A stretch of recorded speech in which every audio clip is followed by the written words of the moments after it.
Do you remember the 28th of April, Sunday the 28th of April? No.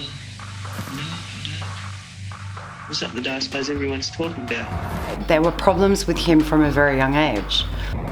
The worst crime in Australia's history. It seemed that he wanted to go out with a bang. This is where it all started. There's somebody going crazy shooting people. It was a disaster. There he is, he's over there. You would pull the trigger with your finger on your left hand. Yeah, that's right. All right. Luckily, our government learnt that. Hear my words. We have not had a mass shooting in Australia since 1996. Well, now to America's other pandemic, and that would be the never-ending cycle of gun violence. There have been 157 mass shootings in the U.S. just this year, just in 2021. And with congressional action on gun reform seemingly at a standstill, some Americans are asking if other countries can serve as an example. Next week marks 25 years since Australia's Port Arthur massacre, a mass shooting that killed 35 people.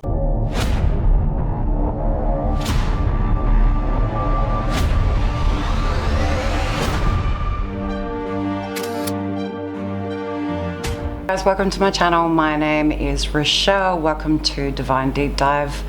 Today we're going to be talking about the recent Texas shooting in America in the primary school, which devastated my heart. But I'm also going to be talking about how being an Aussie, again. G'day, mate. All 23 million of us got together to say, Americans, we're worried about you. We're terrified for you.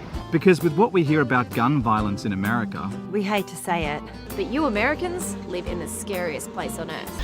I'm going to be talking about how the last time we had a massacre was 1996, and it was our Port Arthur massacre. I'm going to go through information on both of them. That was actually the last massacre, or the last major shooting in Australia. So yeah, let's just get into it, shall we? April 28, 1996, one of our nation's darkest days. The shooting spree started inside the cafe and gift shop, killing 20 people in 90 seconds. Some people thought it was the reenactment of something, so there was confusion. But it was very real. There's somebody going. So I'm going to get into the next part where I talk about the Australian, and luckily you don't have to see me on video because I can just read it. We also bought thousands of guns back. And that made mass shootings here virtually non-existent. And Australia still didn't make guns illegal. Oh, we still accept the risk of some gun-owning hoon going off like a frog in a sock every once in a blue moon. but overall, every Australian gets to feel safe. At all times. In any state. Yeah, we have those too. So on April 28, 1996, Martin Bryant pulled out an A-15 rifle and began shooting indiscriminately at people in Port Arthur, Tasmania, and he didn't stop until 35 victims were dead. Death seemed to follow Martin Bryant, and that was from an early age. April 28, 1996 was the worst mass shooting in Australian history, but it was also the last, as Australia's federal and local governments placed strong restrictions on firearms. Events unfolded, it became apparent that this was a nation-shattering event. Into the bushes, Norman. At a nearby service station, Bryant killed again, then took a hostage with him and returned to the Seascape guest house, triggering an 18-hour standoff with police. If he's done something that's really interesting about the Australian, it's not the same as America. In America, you can access any information like videos, court documents. The Port Arthur massacre, it has tight restrictions due to our law. So we cannot access anything, even police interviews, for 75 years. Yep.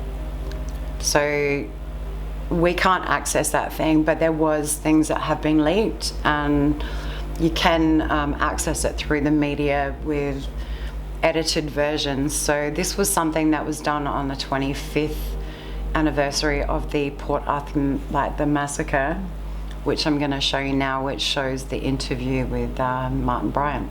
About a person who has killed 35 people. What would be your opinion of that person? That's a wicked, awful, horrendous thing.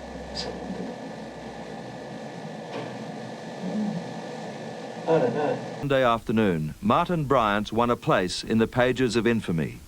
In common with others charged with committing mass murder, his life was on one hand unexceptional, on the other completely bizarre.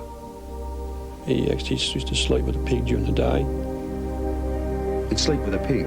Yeah. A pig weighed about 120 pounds, live weight.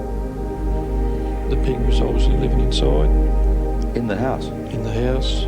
And his words was he was swearing that pig pissed on me while he was asleep.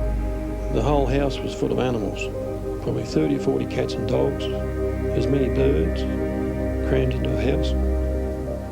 Martin's good fortune, while it lasted, was to find a wealthy patron, one of the many heirs to the Tattersall lottery fortune. Helen Harvey regarded him as a surrogate son.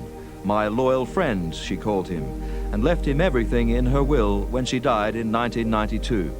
This rambling house in the inner Hobart suburb of Newtown, and the farm at Copping, north of Port Arthur, where the Featherstones were the neighbours. They remember her as a kindly eccentric, Martin, someone to be avoided. In 1987, the Premier of New South Wales declared, "It will take a massacre in Tasmania before we get gun reform in Australia." That prediction was distressingly and eerily accurate. Is a 22-year-old armed with a machine gun. What sparked the massacre isn't known at this stage. Nothing less in my heart tells me you guys wouldn't want to know about this, because I can't imagine sending your children to school and worrying about them not coming home. It's just wrong. I'm going to put this in a couple of videos. I'll do part 1, part 2. But I believe one of the links I actually found with all this research was there is a link with Asperger's with some of the shooters and autism, but it's not majority. There's only 1% of the population that have Asperger's, autism, and it is a tiny more percentage of that, but there is a link. His mental state, what's he like? That's confidential. Even if I knew, I couldn't talk about it. All I can say is that Martin was diagnosed about 3 years ago as having Asperger's syndrome. And I'm going to show you what my research has found and what I believe is kind of promoting this, and how changing a simple gun law and what we did in Australia, how it can change something that's happening in your world. Because we should all feel safe. All right, let's jump straight into it. So I'm going to get into the next part of the video, which will be about the research that I've done. I'm going to explain a little bit about Brian and the massacre here in Australia, how we changed the law, and then I'll discuss in my next video about the Asperger's aspect, and a link I found, especially with the American shooters. There is a very big link. Obviously you guys have a lot more shooters than us. I can't refer to any in Australia because we haven't had one since 1996, so let's get into it. Slowly, details are emerging about Martin Bryant, the man arrested and being held in police custody in hospital. The picture taking shape is that of an introverted loner, prone to violent and unpredictable moods. Something they don't mention is on his way out, a mother and her 2 daughters were escaping the scene, and they were walking down one of the roads. Martin Bryant was driving away from the scene after he'd shot 31 people, and came across this mother with her 2 children, and he opened his door. He pulled over and opened his door for her, and she unfortunately thought he was trying to save her or help her, and he got out and she realized he was the shooter, and holding her 3-year-old daughter, She begged for their life, and unfortunately he callously shot her in the temple and then shot her 3-year-old daughter in spite of her begging. The older daughter was running away, and this still gets me, hid behind a tree, and he followed her and shot her behind a tree as well. And the mother saying, "Please don't hurt my children." And almost as if to spite her, he kills them both. One runs behind the tree as if to escape him, but all in vain. He chases her. Chases her and kills her.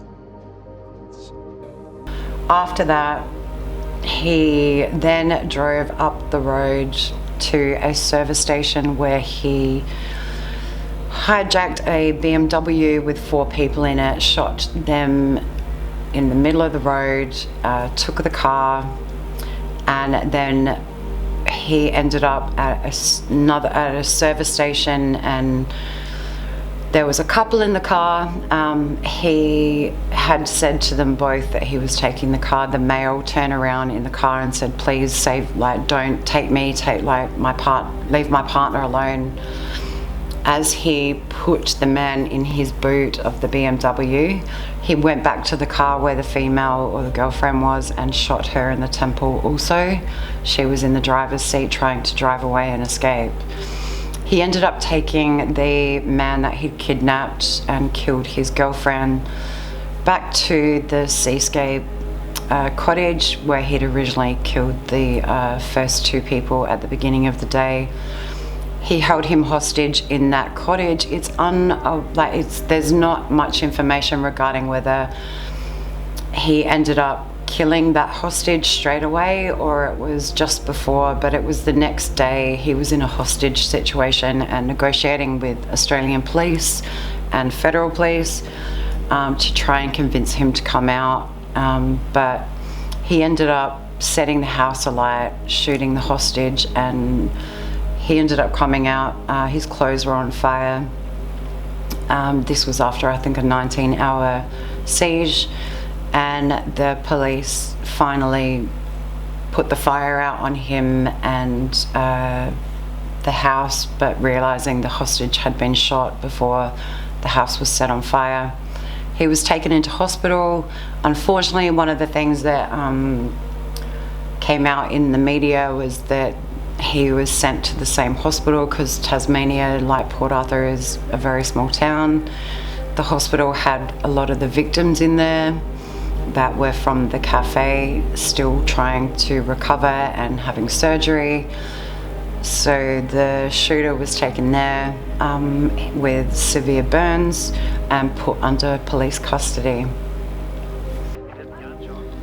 Within days of the Port Arthur massacre, Australian Prime Minister John Howard declared the country's gun laws would change. The new rules banned automatic and semi-automatic long guns.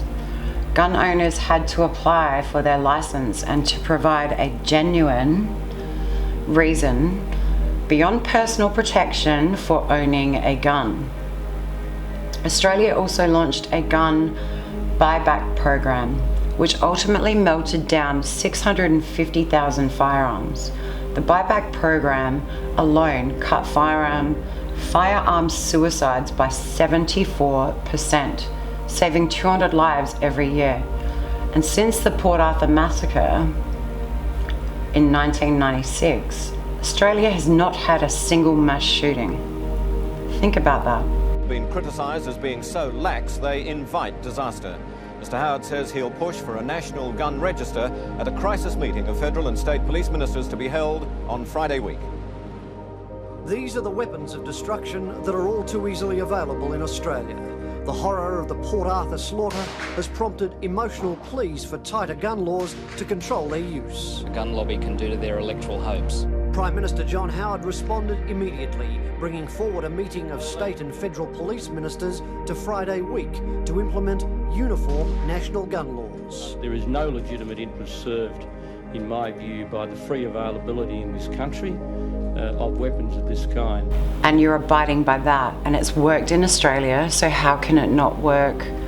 And it's worked in other countries, how can it not work with yours? How could we not understand that giving a child and a male's brain does not develop properly, even like it does not mature properly until it's around 21, and it's even till 26 for men. Women are a little bit earlier than that. Go girls. But you're giving this child a gun who is suffering from depression, delusion, lacks empathy, does not understand, cannot comprehend repercussions. And you can see this in their life every time they've done something. And I'll show you a clip with Martin Bryant, who was the mass shooter, the last one in Australia. He had set off fireworks, and he was actually on a local TV program about him setting it off. And I'll show you his reaction right after this. Martin Bryant first came to public notice in 1979 when he was interviewed after an accident with fireworks. I broke the stick trying to get out, but I couldn't, and it made a hole through my jeans. Despite a serious injury, he displays the characteristic inappropriate behaviour which was much later diagnosed as Asperger's syndrome. Do you think you'll be playing with firecrackers anymore? Yes. Don't you think you've learned a lesson from this? Yes, but I'm still playing with it. On the States. But Mr. Howard says this time he won't brook any opposition. I will not retreat an inch from the national responsibilities I have in relation to this whole issue. Not an inch. We've got to get it done and get it done in the right way. A low IQ, Asperger's, it's a combination. You can't put it on one thing. And this is the thing about what I've been learning with psychology and forensic psychology. There's no real formula. It's a bunch of clusters of behaviour that come together that create the monster, if you want to call it that. But it's really interesting that a lot of the mass shooters have been Asperger's. Not that I'm not even trying to say Asperger's is a reason, and this is what I'm trying to say. It's a cluster of behaviours. It's a mixture. It's not one big umbrella. It's pull in OCD, pull in bad parenting, pull in child environment, pull in trauma as a teenager, call in head injury that happened in a car accident at 16. He did have a car accident, Martin Bryant. How do I know there's not damage to the brain from a head injury? He was in hospital for 7 months. This is what I'm saying. There's no real formula and there's no real clear answer. But if you put the puzzle and the pieces together, and this is what Steve Jobs says, you don't understand the journey until you look back and you put the pieces together. And this is what I love about researching and doing this kind of thing. It's putting the pieces together and you know, seeing what did this person say, what was that, how did this happen, like did he have a car accident? And we're learning a lot more about brain injury and how the brain works, because it's very powerful, but we still are like in the Middle Ages with what we understand about the brain. You know, footballers that have head injuries have become killers and murdered their families and donated their brains, and now we look at it and we can see there's a lot of damage to the frontal lobe where, you know, control, functioning. So how do we resolve it? That's what I love learning.